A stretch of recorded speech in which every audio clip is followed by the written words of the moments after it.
Welcome to the HeroFront Podcast, the 2022 Veteran Podcast of the Year winner.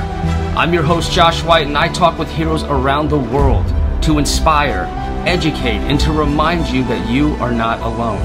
My own personal journey was marked by struggles like depression and alcoholism, which led me to almost lose my life. Now, after years of working on myself, I'm now blessed to say I have an abundance of pride and purpose, and I have made it my mission to share and spread these lessons by having insightful interviews with inspiring individuals, emphasizing trust, transparency, and meaningful conversation to drive positive action in our lives. Above all, I aim to inspire you to unleash your inner hero. We all have it in us, and it's time to bring it to the front lines of our lives. Let's get after it.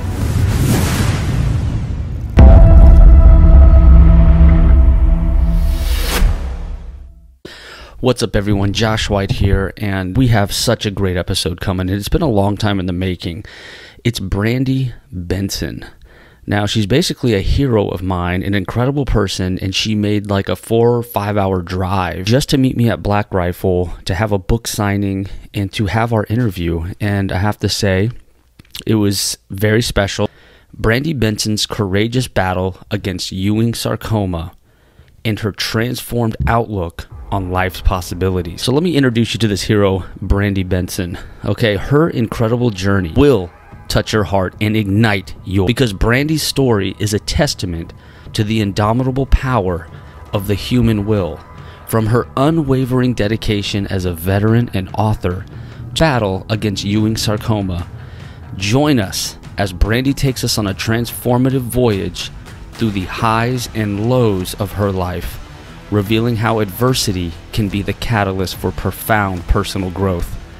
Discover her unique storytelling style that captivated me, captivate you, and learn how she found hope and purpose in the face of an unexpected cancer diagnosis, which derailed her military career and had her questioning everything in life. This journey will show you limitless possibilities, which can all be read in detail in her incredible book, The Enemy Inside Me, which is available at BrandiBenson.com, and that's Brandi with an I, not a Y. And on that website, you can also book her for speaking engagements, which is something she is incredible at. Prepare to be moved, uplifted, and reminded that heroes really do walk among us. Lastly, I want to thank Tripp Bodenheimer of the Shadows Podcast for introducing me to Brandi and making this podcast episode possible. But I gotta say, this Ewing Sarcoma, I never knew about it until I met Brandi.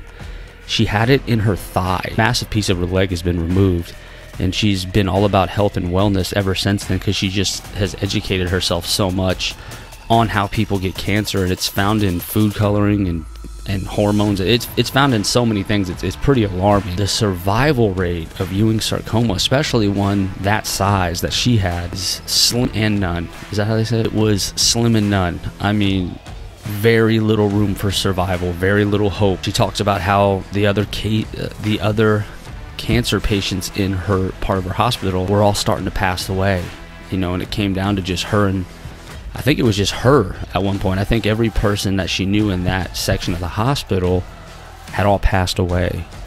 And that's just a grim reality to cancer and how it can quickly take someone's life. Brandi, she gets through it, and she has a very strong spirit, a very strong will. She's an incredible person with an incredible message, and I think you're going to get a lot out of this episode. Now, if you wait until the very end of the episode, I'm going to give you a special treat. Behind the scenes, it's going to be my favorite part of the episode with Brandi and what I took away from it. You got to wait till the end, though. Don't cheat. All right, y'all. This is the hero's journey of Brandi Benson. Let's get as far as singing goes, I used to be an emo singer. Did you? Yeah. What is that? I was in a... What is the emo singer? Emotional. Emotional. There you go. So there's emo and then there's screamo. So I was in more of the screamo scene in Guam. I was in a band called Faded Memories. Shut up. I'm not kidding. Serious? Seriously, we all lived in the dorms. I can't. This is a for real story. Oh And we play like once every like 3 months. This other band would let us borrow their stage essentially, and we would just wing it because we couldn't really practice in the dorms. That's too loud. Exactly. I was going to ask that. Yeah. How was your vocal cords afterwards? Destroyed. Yeah. I don't know how the honey tea after. I just waited 3 months. 3 months. Yeah, I do it like about once every 3 months. Wow. Were you the lead singer? Yes. Oh my God, the lead screamer. I mean.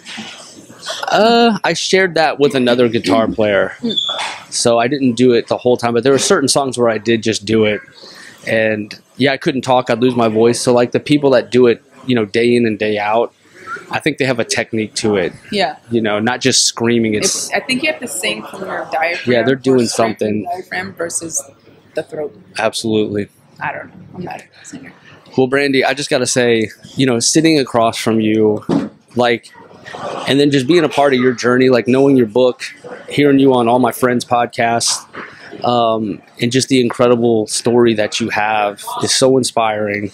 I'm so proud of you. I'm proud to know you and to be friends with you. And, any way I can help elevate your message, your voice, I'm going to do that. And it's kind of escalated like really quickly. We went from like, oh, we're going to do a podcast together. Oh, we're going to do one live at Black Rifle. Oh, we're going to do a book signing. Oh, you're going to be part of this speaking event for Eglin Air Force Base that we're like, it's just boom, boom, boom, boom, boom. Let's keep it up. Let's keep it up. I love it. I love it. Yes, we got to keep that momentum going. Keep the momentum going. And we lift each other up. You know what I mean? Exactly.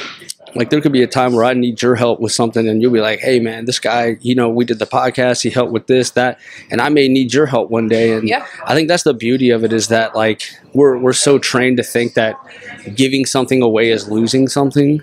But like with relationships, with veterans especially, giving something to someone does not lose anything. It just brings more love to your life in a way. You know what I mean? I think that's what's really great with veterans, so at least the veteran community, is that there's a sisterhood / brotherhood that's still there, and you're always there for your battle buddy because you understand the importance of a support system. Yeah, absolutely.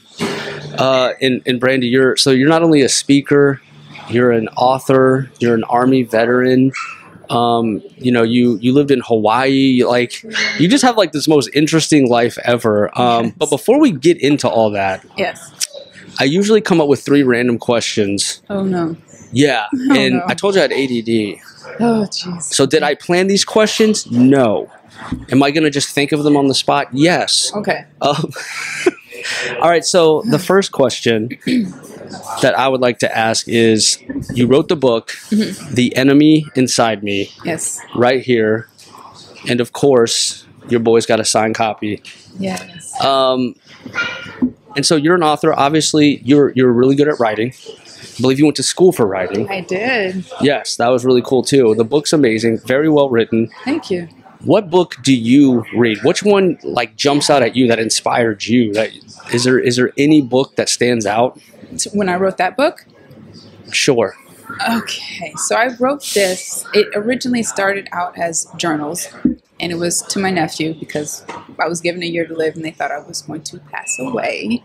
So I wanted to leave something behind for him. So I created these journals and just about what was going on, what we were doing, why I was sorry I was leaving him at such a young age, things of that nature. And then somewhere in between writing this, I kind of found the strength to live, I guess you can say. And I made a promise to myself that if I got to live, that I was going to change these journals into a book. And so that's how it came about. So originally it was a journal, and then it kind of transitioned into a book. So then I needed somebody to publish it. I needed somebody to read it over. I needed some help for someone to take it from an actual, piece of work of emotions to like something that somebody can relate with. So I went to Savannah College of Art and Design and used that as my thesis. And so they helped kind of create it a bit. Right. But as I was writing it and redrafting it, I had an author that I was reading a lot of. His name is Chuck Palahniuk. He's the one he wrote The Fight Club.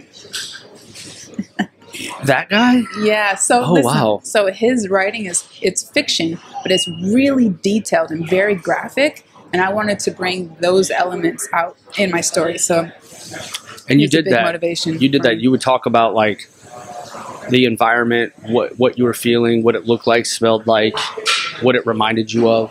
There's a lot of that in there. And I'm an aspiring author. Like I want to tell my story. Of course, I'm gonna wait till I retire. Oh, you know what I mean? yeah. You just don't. It's a tell all. Yeah, it's a tell all, and I just, I'm not gonna tell it all while I'm in the uniform. No. But books like yours are like a really good like pathway for me. Just your form. I really am paying attention to like the format. Like for instance, a lot of your book is like the end of the story up front. Right, like that's something you thought about. It's not in chronological order. It starts with like the end, and then it kind of takes you back. So that's something you obviously thought about when you put this together. Yes, I wanted to do. So like life is not linear, right? You have different memories of different things, and I call them like flashbacks. And so I wanted to put different timestamps to different areas that were pretty important to me during that time frame. It kind of helped transition. Yeah. It made it it just made it a great read. Like you see that you're at your lowest of lows and you're like, well, what happens next? And then it's like, and then it takes you back to like when you're in Hawaii and stuff, Yeah. So super good. Out how that happened. Yes. That's how life is, right? You think something happens and you're trying to put all the pieces back together. And it's like, you don't go forward, you go backwards. Like, where did it start? How did it happen? What were the signs? Did you miss anything? So I just wanted to retract a bit. That's amazing. All right. So random question for number 2. Oh, gosh. What is your spirit animal? Spirit animal. Good one. Okay. Good thing I have an idea. I would say a meerkat. Have you ever heard of a meerkat? Are those ones that come out the holes in the ground? Yeah, I love them. They're super family oriented, so I love them. They have like a whole community underground, right? Yes, I love them. And it was either, I think it was I don't know if it was the Lion King, but Timon and the other guy. Yes. Who was Pumbaa? Timon and Pumbaa? I think it was Timon. It's Timon. The little. That's the meerkat. Okay, yeah, that's the meerkat. You're right. That is one. Wow. I'll say meerkat.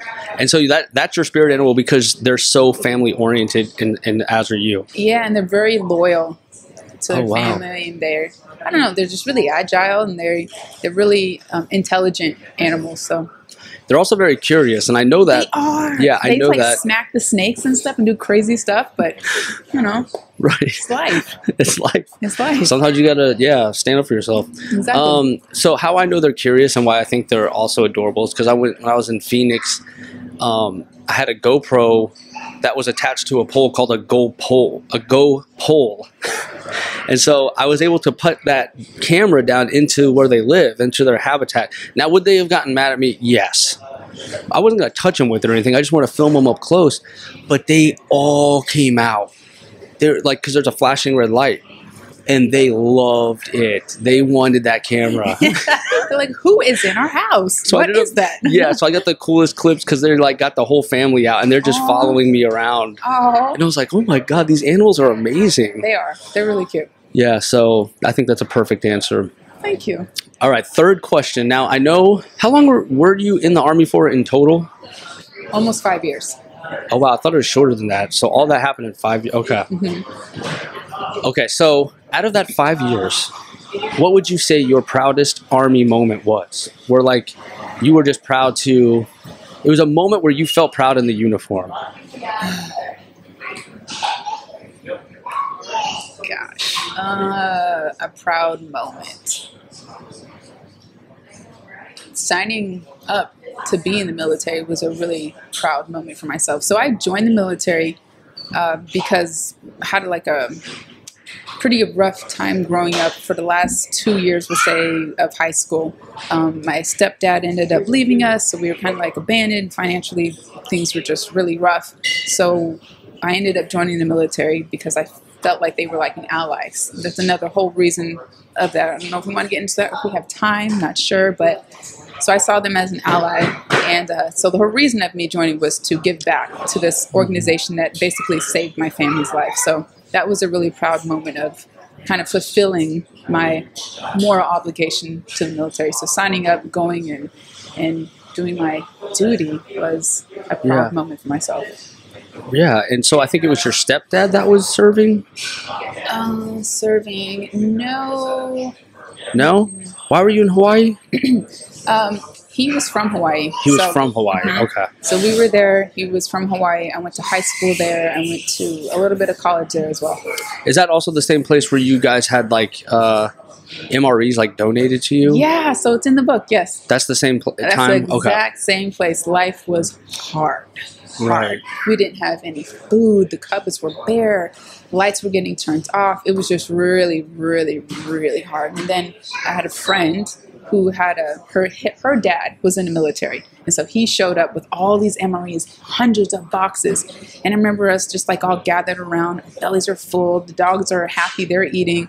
And we're eating these MREs. And me and my sister and my mom, we all had this like aha moment that there's amazing organizations such as the military that will be there for you and provide life for you. So that really opened up the door for me to join the military and to be there. And because I love being competitive, I like working out. I just like the whole entire ambience of the military. So it worked out perfectly. Yeah, and I thought that was beautiful that like these people kind of came to your rescue and you wanted to be, you know, that source of hope for someone one day. So it kind of planted that seed, you know, so I thought that was really a beautiful part of the story that led you to join. So I think that's a perfect answer. Yeah. And we can use that to segue kind of into your story, right? Because that's kind of part of your origin story. And so, yeah, I usually have a more structured plan, but I feel like, you know your story inside and out. And I've read this and I've listened to many podcasts. So I was hoping you could tell the HeroFront team, the HeroFront family out there, and we do have some folks watching live right now, so thank you. You know, start from the beginning. Let's go through your story, and then I'm just going to throw random questions at you that kind of came up in my head as I was listening to it or reading it before. Okay, so the story begins in Iraq. So I get stationed in Iraq. It was 2008, and I had been working out like crazy. Of course, that's a very popular mechanism to be doing because there's nothing else to do sometimes when you're just out in the middle of nowhere. So I was working out like 3 times a day, really hard. And I think that last week I was doing legs, and I was working out with a guy who was a trainer. So we're working out together. Then the following week, I was like stretching, and then I felt this lump in my leg. Right. And I didn't think anything of it because I'm in the best shape of my life. I'm running fast. I'm running, you know. Yeah, you were almost going to max out that PT test. I maxed it out. You did? Like a 300 or something? Prior to being in the being deployed. So all my PT so you tests, were I maxed a beast. I was a beast. I mean, you still are, though. Kind of. Thank you, though. That makes me happy. I try. But so I wanted to, you know, do really well on this PT test. So I was working out really hard. And while I was stretching sometime in January, I discovered a lump in my leg. And because I was cancer illiterate, had no clue you could get cancer anywhere in the body. I mean, that is a random thing. Yeah. Anyone that's that young, how old were you? 24. So anyone in their early 20s or lower, you know, you feel healthy, you're working out, you're killing it. Yes. Like, why would you have something wrong with you, right? Like, it doesn't make sense. Right. And the only cancer. In that spot, too. Yes. It's not like brain. You always hear brain cancer, stomach cancer, colon cancer. Like, there's these major organs, but yours was a spot on your leg. Like, that's not a thing that we ever hear about. Not at all. Nope. So I would have been heck, I know I've put off stuff medically where I'm like, oh, that should be fine, you know, because you're young and healthy, and what do you got to worry about? Exactly. And that's what my whole thought process was. So finding this lump in my leg, I didn't think it was anything to be concerned about. So I showed a couple of friends and showed my NCO, and I just showed a bunch of people, and everybody was so concerned. Except for me, you know, I'm just like, Did their reaction like alarm you at all, or were you trying to be like, y'all are overreacting? I was like, they're overreacting. But because I was so exhausted and so tired, I was like, if they think something's wrong, the doctor for sure is going to think something's wrong, then I'll get put on quarters because I was exhausted. Like, that's what my symptoms, besides the tumor, was just extreme exhaustion. But I was chalking it up to being deployed in the middle of war. We're like in a red zone. I mean, that probably was a factor. Yeah. But like, that's completely logical to be like, well, look at my environment. Look at my hours, like the heat, you know? So yeah, that would be hard to like distinguish where that's coming from. Yep. But I think you also your body was probably using an enormous amount of energy trying to get rid of that from your body. You know what I mean? So that probably was also taxing on you as well. Yes. And, you know, that part of your story, like, just, you know, kind of broke my heart. Like, because you needed a break. You know, you just needed rest. You couldn't get it. There's none. And it was to the point where you were willing to play their game and say, okay, something's wrong with me. I'll go to the hospital just so you could rest. Mm-hmm. Like, holy cow. Yeah. That was just, I think anyone in the military has been there. You know what I mean? Like, I don't think anybody has felt exhaustion unless they've been in the military. Right. I don't think they have. Seriously, I don't think so. It took me back to a point in my life when I was in Okinawa, and, you know, everyone's hiding from this typhoon coming and everyone's hunkering down. But then they called me and a few others to go to the flight line and clear all the equipment in the typhoon. Oh. In like, I had like 2 hours of sleep. I was on a night shift. They called me in on days. And it was moments like that where I was like, I would literally give anything to just be in my freaking bed right now. Like, this is a nightmare. Yeah. And so it kind of took me back. Like, I could really relate with that feeling. Yeah. And I was like, oh, I hope she gets that rest. Like, I hope she could just lay down. I'm tired just hearing that part of the story. Right. So did you get that rest? What happened? I did get the rest, but I didn't get restfulness at all. So I showed the NCO, showed everybody, showed the medics, and everyone thought, of course, they were very concerned about it. So I got sent out to Baghdad that night. And still didn't think anything was like too serious. I just thought that was kind of strange that they want me to leave so soon. Like, in 5 hours, you're going to be on a Black Hawk out of here, and you're going to Baghdad to get a CT scan. So I was like, okay, cool. So I go there, get the CT scan. However, I think in the book I write about my helicopter ride. And it was extremely scary. There was red flares coming at us. They were like dodging all around and knifing around in the air. It was just so scary. I didn't know what was going on. So like you could just feel it like doing all these crazy maneuvers. Yeah. So we were just like quick left, a quick right. And we're just like, I didn't know what was going on. So red flares coming up. I later on found out that that's how they basically kind of shadow, you know, keep us safe as we're flying through the night. Yeah, it's a technique. Yeah, what is it? Oh God, I know. It's like a strategic something. I know exactly what you're talking about. So, there's a certain way they land and a certain way they leave. That's a bit more intense to just dodge anything that's shot. Yeah. So it's one of those. Going all around doing these crazy little loops, not loops, you know, just moving around in the air. And there was another soldier who was next to me. He was screaming. He was screaming for his life? He was so scared. And oh my gosh. Holy, yeah. There's nothing that makes a situation worse than a grown man screaming for his life next to you. Yeah. And he was so scared. And I was like, this is terrible. But the rest of the people. You're like, is it always like this? Yeah. Get me over this thing. It was horrible. So, you know, we finally get to the location in Baghdad. I get a CT scan, and then the doctor comes over and he says, you know, there's blood flowing in and out of it. Everything looks normal. You have the option to either go to Germany to get an MRI, or you can stay here and go back to 5 Echo. And I was like, I'm going to go get more rest. You're like, why are you asking me that? Like, you should already know. I was like, I'm going to go get an MRI. And it was only because I was so tired. The further I got away, the more rest I would get. So I was just purely motivated on getting sleep. How weird is that, too, that they gave you the choice? Like, how you're not a doctor. Like, what? Shouldn't they be like, hey, that shouldn't be on your body. Yeah. Let's get that off. Yeah. Like, let's look at that. I think they were just probably having... just like, okay, like she has her limb, she has her leg, she's not bleeding out, everything's fine with her. Like, do you want to stay or do you want to go?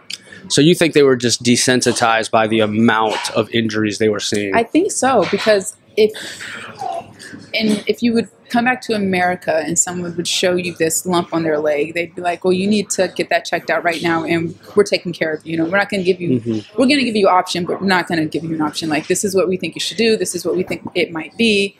You know, you need to go here. But they didn't. They're dealing with life and death on the spot emergency. So for you, they kind of had that buffer of time. Like, well... I could see that.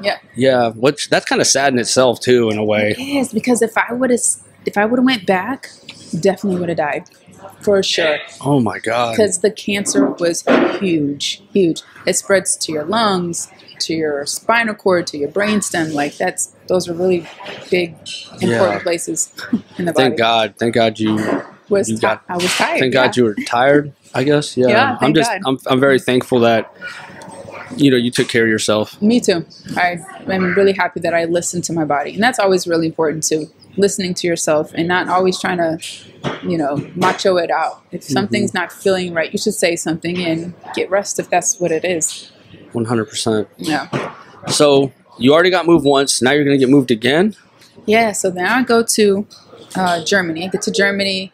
And I don't think anything's wrong with me at all. I'm like working out at the gym. I'm trying to like keep up with my same regimen. And get to the doctors. We do a test. And he tells me that it's a tumor. And I remember thinking, what is a tumor? Yeah, I only know that Arnold Schwarzenegger quote, back when I don't even know that. You didn't even know that quote? No. I don't know. There's all these clips on the internet where Arnold Schwarzenegger is yelling about a tumor. That was about my first introduction to that word. I didn't even know what a tumor was. I didn't even know if I knew anybody who. So you heard that word and you thought, what is that? Oh my God. Yeah. He's like waiting for the reaction. I know. I was just like, a tumor. I'm like, what is that? And he's like, okay, well, we have to you have to do another test to make sure it's not cancerous and it could be benign. I'm like, what does he mean? I'm cancerous. And so then things started getting a bit more real. And I was like, oh my God. Because he used the word cancer. Yeah. Which we all know that word. Death, basically. Yeah. That's what I thought. Okay. So when did it sink in? When was the moment where you were like, I could possibly die very young because of this thing on my leg? Like, what was that moment? So after I got the biopsy done and he told me there was a tumor, I had to then wait again, or I had to do another something. No, I had to get an MRI. They told me it was a tumor. Then I had to get the biopsy, and that was going to tell me what type of tumor it was. And so I remember sitting down and the guy had his gloves on and he's doing the whole biopsy and he's like shaking his head and like looking at me, kind of like sad. And I'm like, what is going on? My family's not around. I'm in Germany by myself. And he says to me, I hope and pray it's not Ewing sarcoma. And I was like, he said that? I was like, what is that? He's like, I hope it's a nerve sheath tumor. And I was like, oh my God, like, I hope it's that too. Like, what are these things? So I just remember like laying face down on this table and then like laughing in my head, Ewing sarcoma, nerve sheath tumor. Because I have to remember what these things are. So I have to go look them up. So at this point in time, you didn't have a phone on you. You weren't going to just pull up Google on your phone, right? I didn't have a phone on me, no.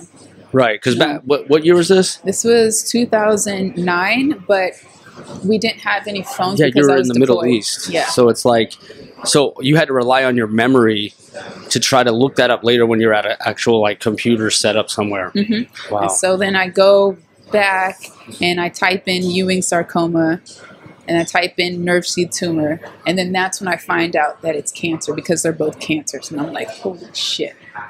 Oh, geez. How did this happen? And then that's when like my entire life changed for forever. Like it's never been the same.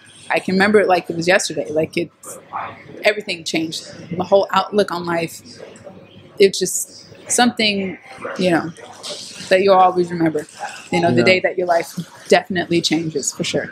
Yeah, you looked at yourself and the whole world differently in that moment because you basically got like a timer put on you that you never felt or sensed before. Yes. But now you definitely felt it. Yeah, and I remember telling my mom.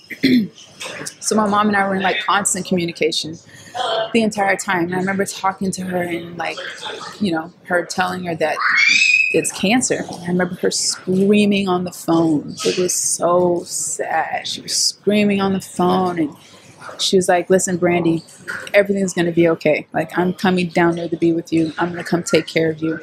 And my sister was also deployed. So my she's deployed too. She's in Balad, I believe. And my mom had my sister's son, which was her grandson at the time. So my sister deployed, I'm deployed. I come back sick with cancer. Shell's still deployed. So my mom's like, listen, I'm going to come and take care of you. I'm leaving everything here in Texas. And Donovan and I were coming. I don't care if I have anywhere to sleep, food to eat, anything. Like, I'm going to be there.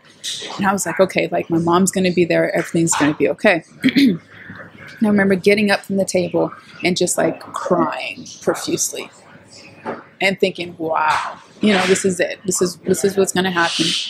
And, I have cancer. You know, Did how you did have this anyone happen? in your area that you could like talk to, be there with? No, but Or were you just completely isolated? I was all by myself. But there was one guy, and I still talk to him. His name was Robert. Um, so he was, as I'm like standing up and crying, he's over in like the other cubicles, and he stands up and he's like, "Excuse me, miss." And I was like, "Oh, great. Like, what does this guy need? Like, what does he want now?" He's like, "I heard you over talking. You know, I understand what you're going through." And he's like, "I just want to let you know that God wouldn't put you through anything that you couldn't survive." And I was like, that's not what I want to hear. You know, Right. like that's sweet. But I was just like, what? Like, what is he talking about? And then years later, you know, it finally like hit me like, okay, I understand. But even till this day, we're still friends. So he No was way. his name was Robert. He was awesome guy. So you guys spent a lot of time with each other in that facility? After that, I kept seeing him around. Okay. And I was like, oh, that's that guy who said that weird stuff. Like, oh, okay. But you know, then after, yeah, we've become really great friends. And even till this day, we're still pretty close and we talk often. That's amazing.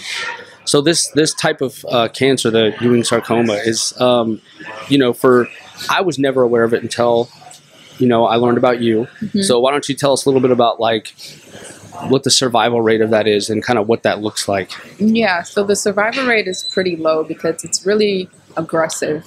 So somebody may get the Ewing sarcoma in their leg or maybe on the rib or wherever, and it's predominantly somewhere in like the soft tissue area. So it could be anywhere in the soft tissue. And if it spreads anywhere, it spreads either to the bone, the lungs, or the spinal cord, or the brainstem.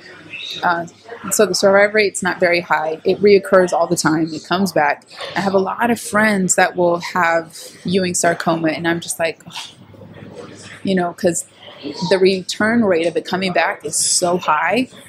So they'll be, you know, clear, no evidence of disease for like a couple months, and then it will come back and they'll be somewhere else. And then it's stage 4, and it's just, they're always constantly fighting. I've just seen this, it doesn't work out well, you know, it's really hard. It's a terrible disease, but anyways, it's really rare, really aggressive. Did you catch yours early enough? I caught mine early. It was in stage 1B, which is interesting because it was huge. That's how aggressive it must be. It was massive. It was the size of like an orange, like a big orange, right? That's and then wild. After all the treatment, not the treatment, but the biopsies and going through chemotherapy, it was the size of like a baby watermelon, and I'm not lying. I'll have to show you pictures in this. So a literal piece of your leg. Massive. They removed my entire adductor muscle out of my leg. Oh my gosh. I think I saw pictures of like you had a scar there. There you go. Yes. Yeah, like clearly something was like taken out. Like they probably had to take parts of your legs out and everything too, you know, because it was so like embedded, I'm guessing. Yeah. I didn't know when they said they needed to take clean margins out. I had no clue what that meant. It meant they were taking everything. It's like, oh my gosh. Oh my goodness. Yeah. So that's a whole nother story, but yeah, it's so about 3,000, I think 100,000 individuals like worldwide get this cancer, and there's about 3,000 that make it past 5 years. Oh my goodness. Yeah. Wow. That is absolutely terrifying. It is. Yeah. It's horrible. Do they say how it happens to people? Any research on that? I haven't found any research per se on it. I know with all the research I've done that most cancers are not hereditary. They're usually like lifestyle or environmental things. So what I think it is, I think it's like the perfect storm of being deployed, right? You're stressed out. You don't have great water. You're in a toxic environment. There's, the burn pits, all of that. And another thing that's really interesting and sad is while I was at Walter Reed Medical Center, there was about, like 10 of us that were there. Every single one of those people were from deployment. We were all friends. We were all discovering what was happening, where we were coming from. All had different cancers. I was the only one with a bone cancer, and every single one of them passed away. I watched every single one of my friends die. That is just tragic. It is horrible. Yeah. Is that Wow. So, that had to have been a terrifying experience because, these become your friends. They become your support system. You're there for one another. You're trying to lift each other up. And then when you start losing them one by one.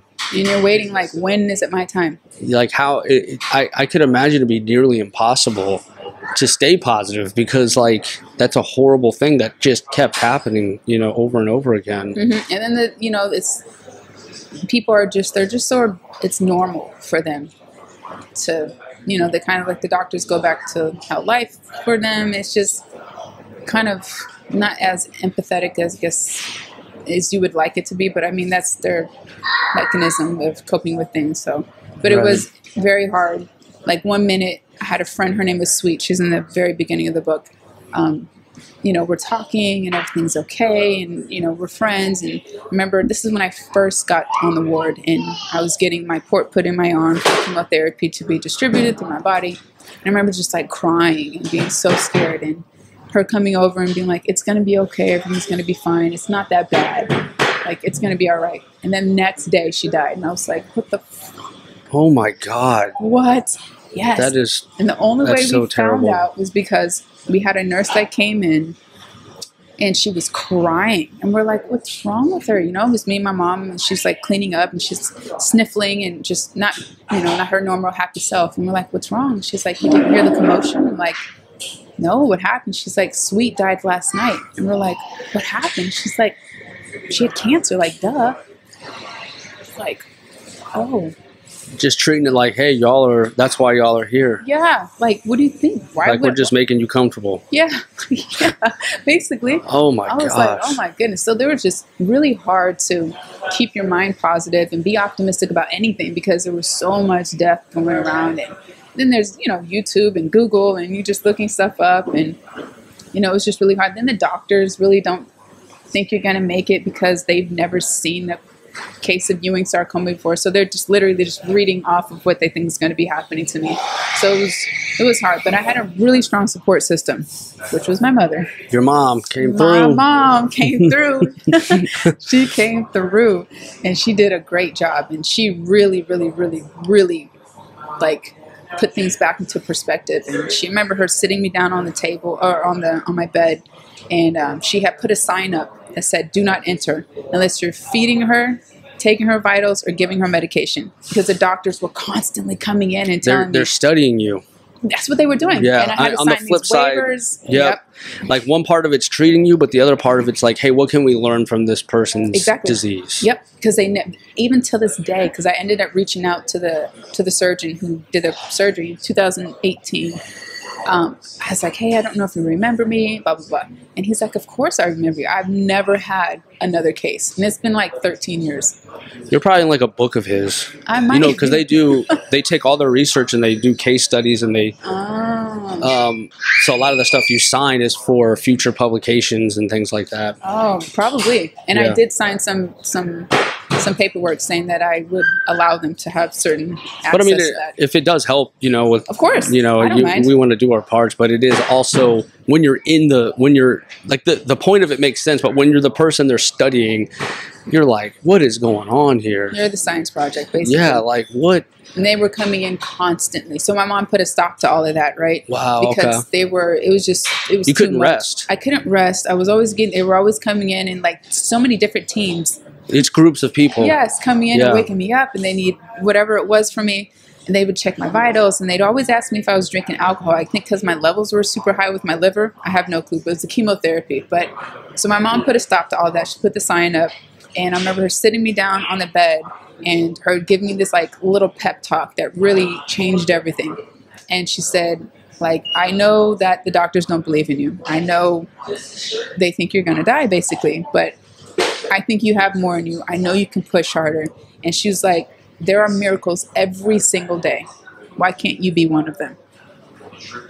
And I was like, okay. Dang. If my mom believes in me and she thinks I can make it, and she knows me better than these doctors, like I'm going to entertain that. And so that's what we did. We started thinking about all the great things I was going to do and how I was going to tell my story, how I was going to write a book.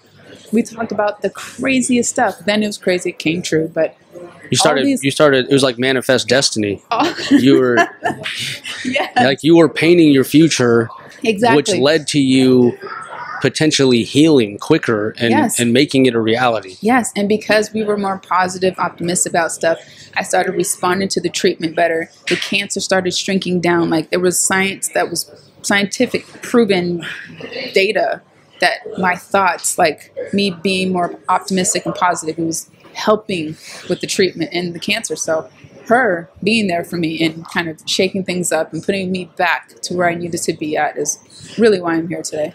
That's beautiful. And that part of the story resonated with me too, because I used to be like a depressed alcoholic, just kind of out, like I didn't want to die, but I didn't want to live either. And so I was slowly just eating away at my health, intentionally, really, drinking every day, isolating. So I've come from a really dark and bad part of my life. And then the worst part was I got a flu mist that put me in the hospital, almost killed me. Oh, no. Because I had no immune system, and that's a live virus. So that flu mist literally almost killed me because I had no immune system. Oh, no. So I was in a hospital, and they told me, get some family out here, because like if your heart doesn't stop expanding, because that's what was attacking, it was myocarditis. Oh my It's gosh. like if it doesn't stop expanding, you could lose your life. There's no treatment, there's no cure, there's nothing we can do. Oh my goodness. We just make you comfortable, and so get someone out here. So my dad came out, and that's what that part of the book with your mom really spoke to me and touched me, because I was afraid that I was going to die too, but then when my dad was there, I wasn't thinking about that.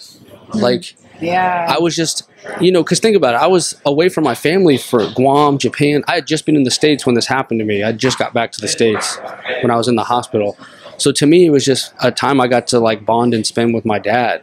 And once he showed up, I got through it. Yeah. It just fought off naturally. My heart went back down to normal, and I had another chance. But that's why when your mom showed up, I know how powerful that is. Yeah. Yeah. Because I've lived through that myself, and I just thought that was such a incredibly beautiful thing that your mom did for you. She really showed up for you, and that was amazing. Really did. She left everything to come take care of me. Like, they slept on this baby couch for a couple of weeks. Yeah, if you're in the hospital for someone, you're going to be tortured. With a 2-year-old. They don't give you nothing. They're like, hey, you see that little chair over there? That's your bed. Like, yeah. You know what I mean? Yeah. So it's hard on.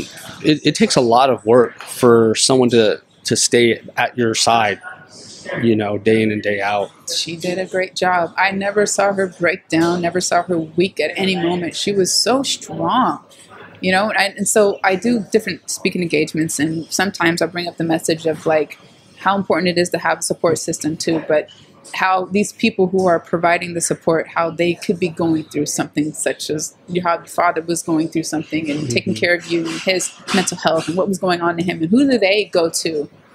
Who are their battle buddies, or, who can they talk to kind of alleviate that stress off of them? So it's really important that the caretakers or providers are also looked after as well. Their mental health definitely matters for sure too. Absolutely. By the way, that's how I knew there was teams of people coming by you too, because when I was in the hospital, I was the only one that was in my 20s on this floor. It was all like 80-year-olds. And so they wanted to study me. So team of students after team after team after team. Yes. I just interview after interview after interview. What's your diet? What did you do this? Were you depressed? Were you, and it was just like, oh my God. Like, it's like, you need rest. Can you respect like, I'm just here to like answer questions. Like, do y'all not realize I could like die right now? Like, this is crazy. Yeah, and your heart that's why I knew exactly what you're talking about. Yep. It's very tiresome. Yeah, absolutely. But we got through it. We did. We got through it. I had my dad, you had your mom. So your story just really resonated with me, like big time. Like I get what you've been through, you know what I mean? I've had a little piece of what you've been through.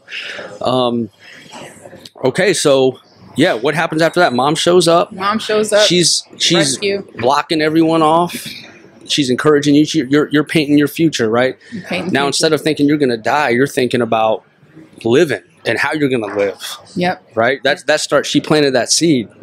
So how did that change and manifest? Like, what happened next? I started looking at it from a different perspective. So having the opportunity to rebrand myself, having the opportunity to use this as an experience versus this being like the end of the book. Like it's just a chapter, not the entire book. So just changing my whole entire mindset of how I was reacting to the medication, how I was viewing the medication, how I was seeing the entire everything. It's just changed. So I just saw it as, okay, after this is over, you know, I'm going to go back to my regular life, and how crazy this is going to be. Like I'll think about it sometimes 13 years later and I'm like, oh my God, I had 7 leg surgeries. I had like 1 million blood transfusions. I had a major resection of you know, a big piece of my leg. I had 12-hour surgery. I had to learn how to walk again. 101 rounds of chemotherapy in 10 months. Like all of that was in a very short amount of time.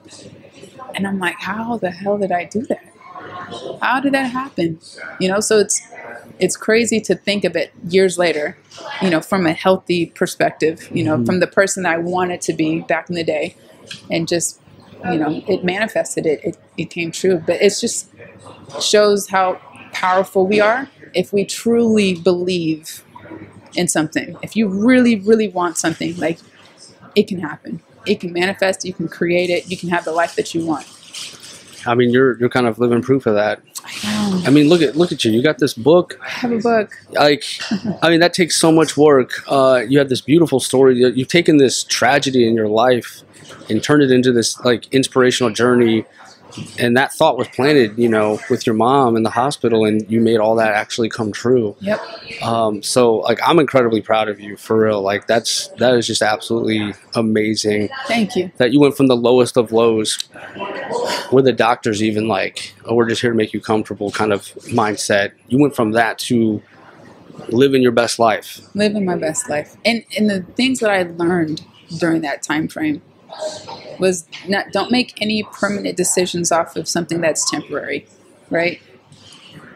So that is what I've taken out of that entire thing. And just don't give up on yourself. You might have the world against you, right? But if that's not what you want, and you don't feel like that is going to be, you don't want that to be your future, you don't want to be experiencing that, you have the power to change it. And so I know you were asking me like, what, I don't know if it might be a question, I don't know, but books that I read, right? I listened to Dr. Joe Dispenza. Not sure if you've ever heard of him. Absolutely amazing man. I promise. Really? So good. So good. Is he on Instagram? He is on Instagram. I know there's a lot of doctors on there that are like... Joe Dispenza. So he talks about like the power of your mind, right? Okay. And being able to heal yourself, and how everything all starts with a thought, basically, right? So if you're constantly on a stream of thought of negativity, you're going to be attracting all of that, because a thought can be measured as vibrational. You're going to be attracting those things into your life, into your experience. And so back then, when we were focusing on being happy and healthy, we were attracting these things that were going to produce what we wanted to happen. So I've taken that and applied it to my life. And then I found Dr. Joe Dispenza, and I've just been reading his books and studying his material. Like, this guy is awesome. Wow. I'm going to send you some stuff. Yes, please do. Along with that banner. Yeah. Yes. Yes. And then we'll get him on HeroFront. I don't know how, but let's do it. He's amazing. You'll be my co-host on that one. I'm going to try my best. No, he's awesome. He's the best. He's really, really, really, really, That is too cool. really good. That is too cool. You'll learn a lot. I can't wait. You'll learn a lot. And so, Brandi, at some point you became a vetrapreneur. Is that the term that we use? Oh, yeah, it is. It is. So, yes, you're you're a veteran, and you're also an entrepreneur.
decided that I think I'm going to start writing resumes. You know, I ended up opening up a business called Resume Advantage. And before opening up the business, I worked for the company called Corps of Engineers, and we did HR stuff. So I did resumes and cover letters and job announcements and helped people with stuff of that nature. And I got really good at it. And I started helping people getting placed in their jobs. And I'm like, that could be a career. Like I could really help and make money off of that. So I opened up Resume Advantage, and it's done pretty well. That's amazing. Yeah. And I might need your help with that. I retire in 2 years. I'll help you. I need a resume. I'm going to start checking off this list. So we need Dr. Joe Dispenza's book, a banner, a resume. I got it. Yes, I would love your help with that. So when that day is getting closer, I'll let you know. Yeah. Hopefully the Skill Bridge have you heard of the Skill Bridge program? Mm-mm. So your last 6 months of your enlistment, you can do it in the civilian world for like the private sector. Oh, that's so good. Yeah, it's an internship. Oh, wow. So they got to take you on and agree to it. And you have to apply to be a part of this program. So like your resume program, you could go to the SkillBridge website, fill out the forms, and you can make it one of the options for people to intern for you. Yes. No way. I swear it's real. Oh my God, I need help. Yeah, I can. Oh my God, that sounds so good. There's people who I like wanted to work for who weren't on it, so I did all the work for them. I was like, look, all you got to do is fill this out and you're submitted. Wow. Why don't I send you that same stuff? Yes. Of all the research I've done, literally all you got to do is sign it, submit it, and and hopefully they say yes, which I doubt they would say no. Yeah. But yeah, I've sent two airmen that I know of are gone 6 months earlier. One of them is about to go to Colorado.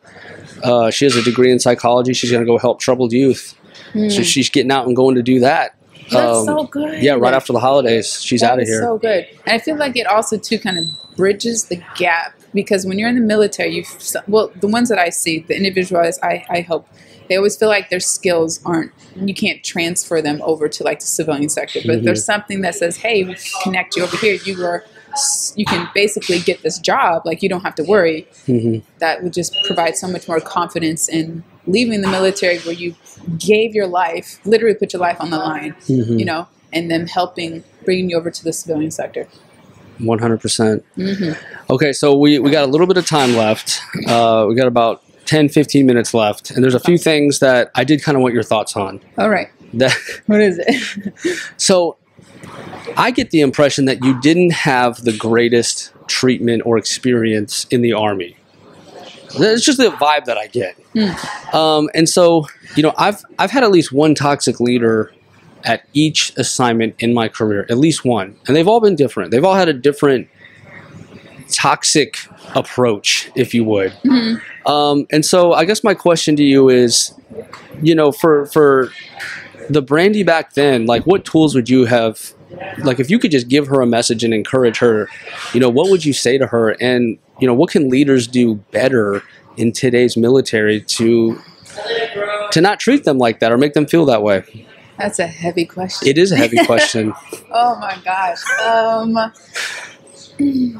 Well, first of all, am I right? Was it a difficult time? It was a difficult time. There were times where I would call my sister just crying, just feeling like I've been picked on or like sexually harassed, or like there's just so much stuff. How could you ever do your job? Seriously. If all these things, you're having to field all this stuff, how could you possibly do a good job? You can't. That's the answer. You can't. You can't. Right? And so, yeah, let's hear more about that, because I know you've been through some stuff, and so I was hoping you could kind of give us some tools for leaders and what they can do better, how they should treat especially like leaders that don't even know they're toxic, right? There might be someone listening out there that just needs advice right now. Right.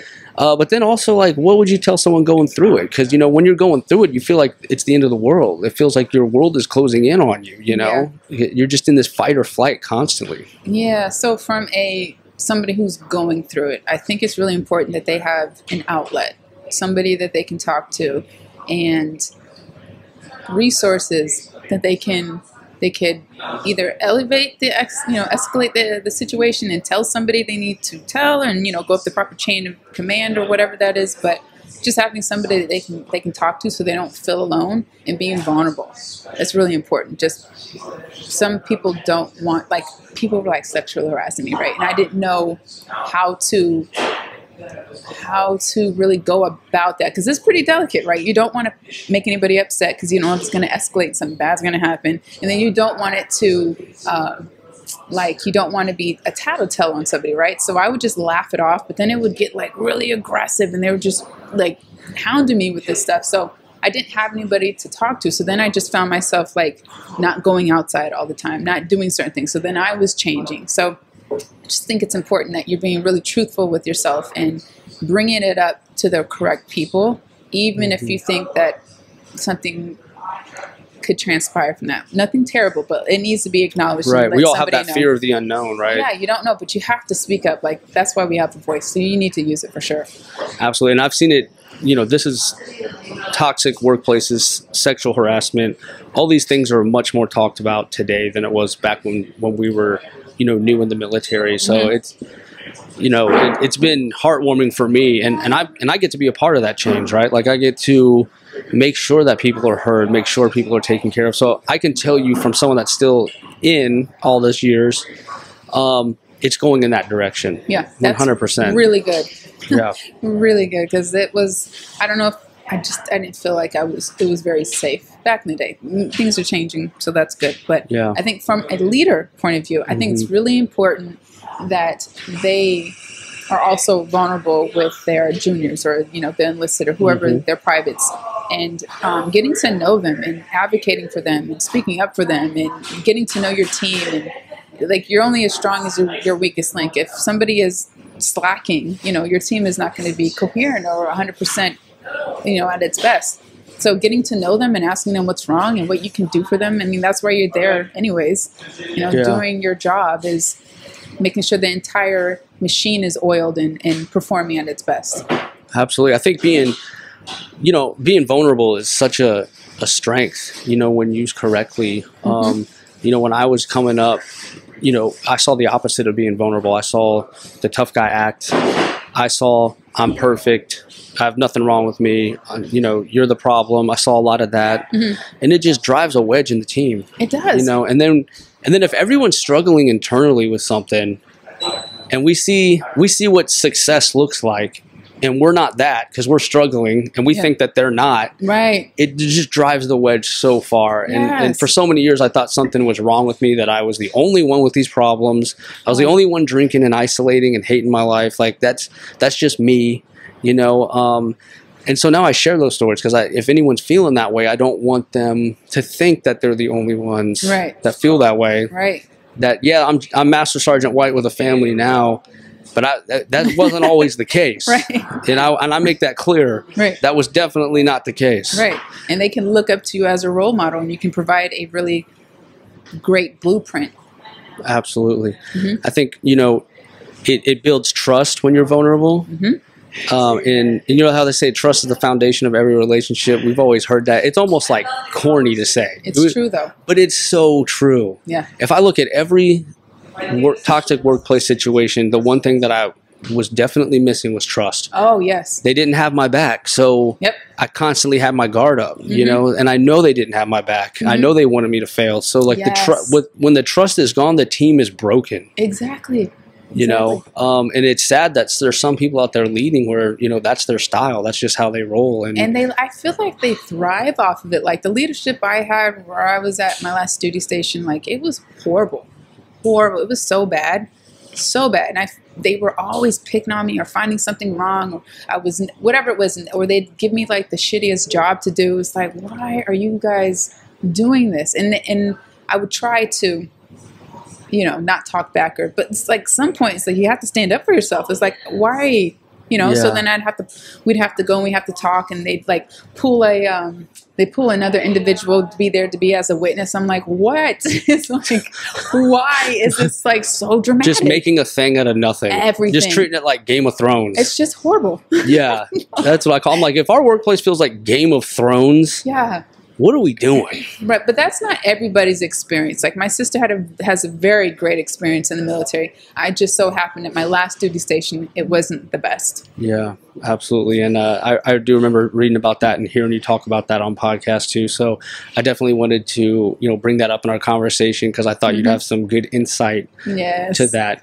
Do you, are you managing any folks now where you can use a lot of those lessons learned, either the things that you were shown to do in the Army or what not to do, right? Because toxic leaders kind of teach you what not to do. Do you take any of what you learned in the Army and apply it to like your employees or your work center today? Of course. I make sure that I talk to either the individuals that I'm working with on a piece for like a resume or with my 9 to 5. I'm very transparent. I let them know that whatever they have to say is always met in a very safe environment. Whatever I'm saying is very important, just as much as what they're talking about. It's also very important. So I just want them to feel like the playing field is even and they can come to me at any time for anything at all. So That's I just amazing. want to make sure that the door is always open. I don't want them to ever feel like they can't talk to me or communicate with me or as if I'm talking down to them or whatever it is. Like I want them to feel like I have their best interests. I'm advocating them. I'm listening. I'm learning them. I'm being sympathetic, empathetic, all of that. Just how can I help us work together as a team? And that takes a tremendous amount of courage on your part. So I'm proud of you for that too. It's so, all those people that treated you bad and try to demoralize you, it probably happened to them and they're doing it to you because they're afraid, right? They don't want to be that again. It's all stems from fear. Yeah. Right? Oh, I'm the one in power now. I don't got to be afraid anymore. Right? So those people were probably very afraid, people on the inside. And it takes way more courage to be there for someone. Right? So on the surface, it's like, oh, it takes a lot of courage to be the macho guy and to talk down to people and to be stern and strict. That's not, it actually takes way more skill and way more expertise and way more trust to be there for someone and be kind to them and to tell them that. You know what I mean? Yeah. So that's the leaders I respect the most. The ones that are able to like really be there for people, to tell them not only to tell them what they appreciate. It's really, some of the best leaders you'll ever meet aren't afraid to tell people, even their peers, what they appreciate about them. Oh my God, yes. I am somebody who's like, my love language is affirmation. So I need you to be like, Brandi, you're the best. Brandi, you're so good at this job. Oh my God, Brandi, you colored that? Oh my God, that was so good. Like, yes, tell me more. Did I tell you how awesome you are at this podcast? I love it. Thank you. That's what I need to hear. Yes, but seriously, that's words what are powerful. They are, right? Yeah. Everybody wants to be acknowledged, and the small things do matter, right? It's like, oh, they saw me make effort for this, or I did this, and they said this was great. Like, I'll do more of that, So it goes a long ways with me. Absolutely. Yes. All right. Well, we're hitting an hour. So yeah, we had an amazing conversation. You were super vulnerable and sharing your story. And so I thank you for that. And I guess one of the last questions I'm just curious to hear your thoughts on that I have is, for the folks that are in the hospital, what would you tell those folks? You've lived with them, you've seen them, you were there, you were one of them. There's people out there who could be listening to this, who are sitting in that hospital, that just got that news. What kind of message do you want to send them?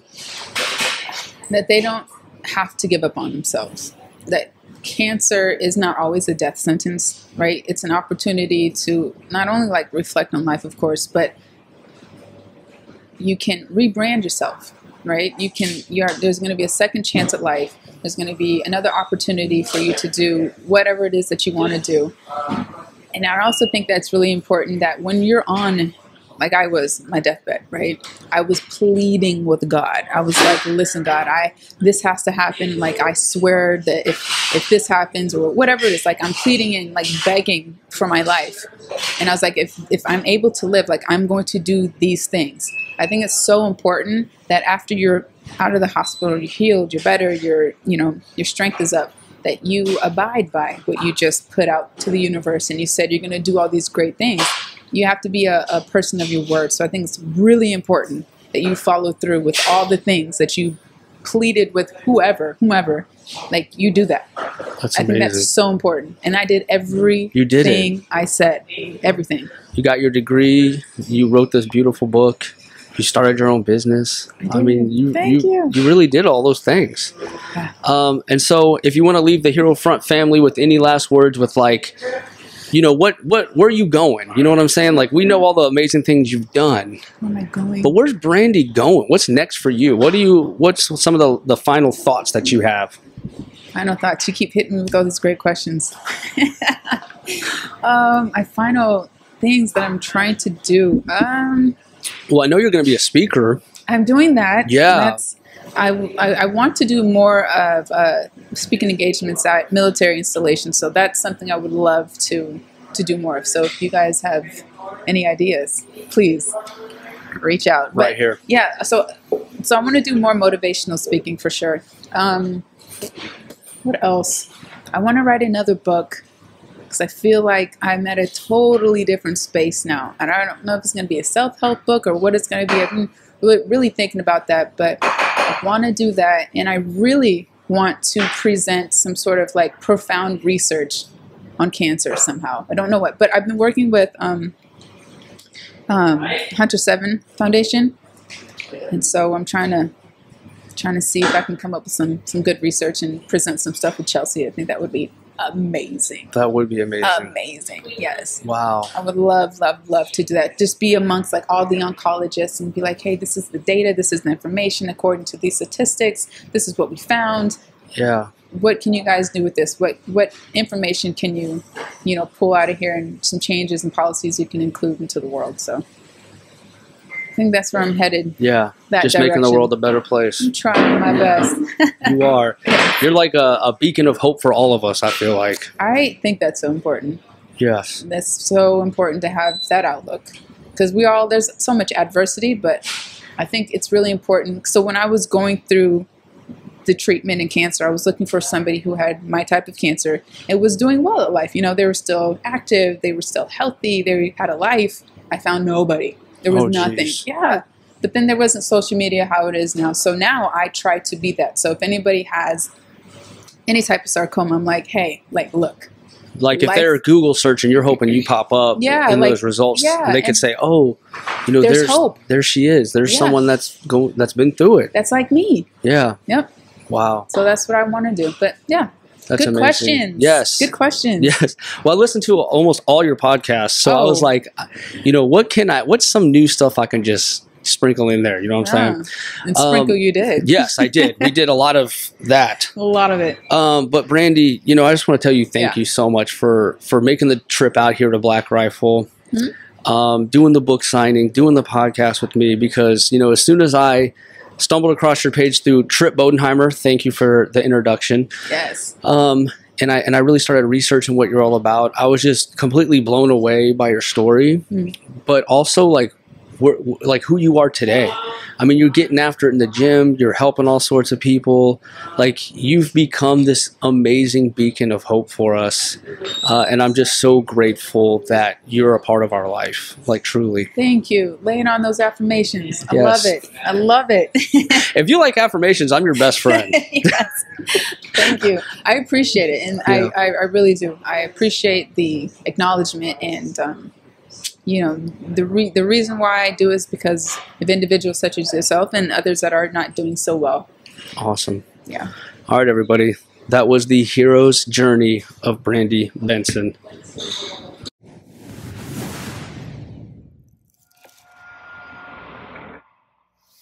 Well, hey, congratulations, and thank you from the bottom of my heart. You made it to the end of the episode. You listened to the whole thing. It's incredible. I hope you feel better. I hope you feel a little bit more inspired or educated or uplifted. Okay, I hope you walk away a better person after listening to that conversation. Now, as promised, my favorite part of the conversation with Brandi, and what I took away from it, is that no matter what the odds are, no matter how stacked against you they are, there's still hope. You can still pray about it. You can still do something about it. And there's still hope. Well, there's no hope. Until you've passed away, you should still your last day, because you just don't know how it's going to play out. We always want to assume that we know everything. We try to control everything in our lives. We try to have every outcome be exactly what we wanted, exactly how we expected. And when we lose control, and things are going in this crazy direction, we typically also then lose faith. What Brandi has taught me is you should not lose faith until it's truly over. The other thing I loved about Brandi was that she was able to take such a tough part of her life and turn it into a beacon of hope for others. That's through her book, that's through her speaking engagements.